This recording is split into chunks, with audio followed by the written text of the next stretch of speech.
Bună dragi urmăritori! Bun venit pe canalul nostru!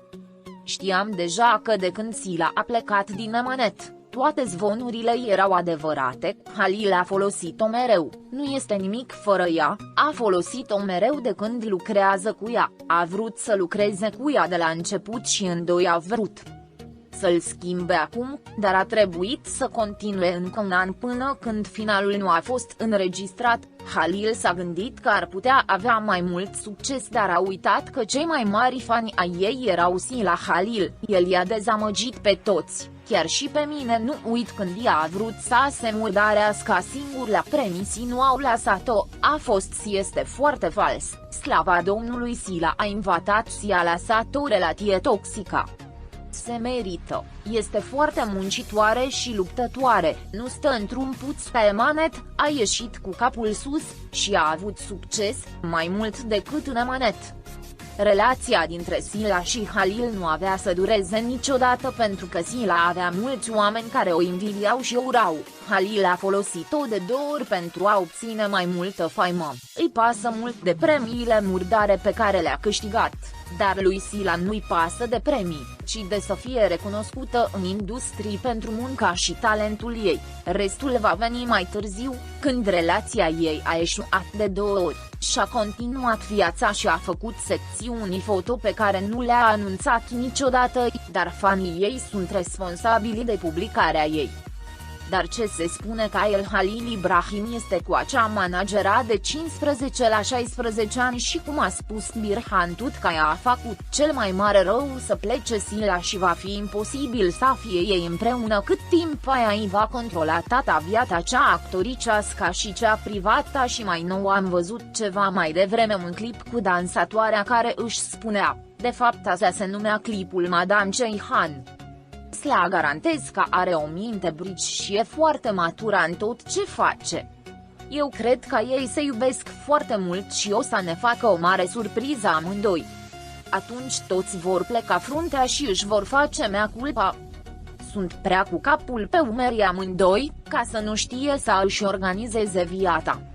Dar e mai ușor să îi bârfim pe alții, pe care nu îi cunoaștem deloc, decât să ne vedem de problemele noastre. Numai Dumnezeu are dreptul și puterea de a judeca lumea. Hai să ne vedem fiecare de păcatele noastre.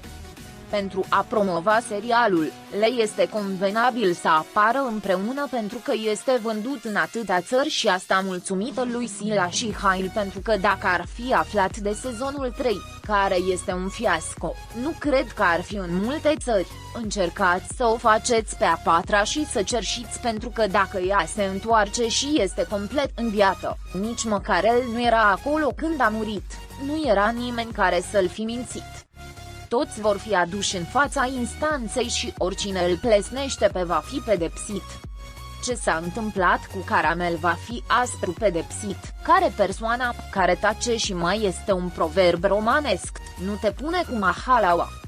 Eu aș răspunde, nu aș lua în seamă asemenea mizerii, cu tăcerea frigi pielea și lasă să se zbată toți, până la urmă vor renunța. Eu niciodată nu am dat curs bârfelor, țin 3 zile și apoi dispar. Aici țin de vreo 2 ani, dar se repetă, se reia de la început și se postează. Deci cine și de ce se coboară la așa comentarii? Un om de nimic, un om fără caracter care este ahtiat după bani. Pretextul este că își întreține familia și are nevoie de bani. Acum se crede idolul femeilor, dar să nu uite niciodată că frumusețea trece, dar caracterul rămâne, de acum și el în final va rămâne și gur cu familia, surorile și banii. Iar familie pentru el nu va avea. Dacă nu a avut piba la 40 de ani, nu va avea nici de acum încolo. A dat cu piciorul la dragostea curată, grumoada și sinceră a lui Sila. O fată cu un caracter nobil, frumoasă, talentată și fefe plăcută pentru o desirată canălucă care nu are nimic feminin în ea. Dar banii vorbesc acum. Familia lui și mama lui sunt mulțumiți de fiul lor și de alegerile făcute. Când vor dispara acesti oameni ignoranti care fac aceste afaceri? Exista în Turcia un stat sau exista reguli care oamenilor le e frica să ajute filme pentru care se va răzbuna de îndată vor să distrugi, dar nu am niciodată jucatul cu acestii sunt de vina lui Halil pentru că Halil va mănânca pe toate părțile, au luat-o și o iau, care era o fată mare și cu toți îți obțiți propria viață acum și nu se trata ca prostii lui Halil până nu cava în dragoste de o femeie care nu are rușine să se casatorie cu un actor mondial. De ce va întrebă Halil Nazmiye în viața lui? Nu mai interfer că nimeni să uită la propriile lucrări lui Halil, lăsați să aflați cât vor, se vor trata de acele greșeli, dar și Halil de vina de ce a făcut.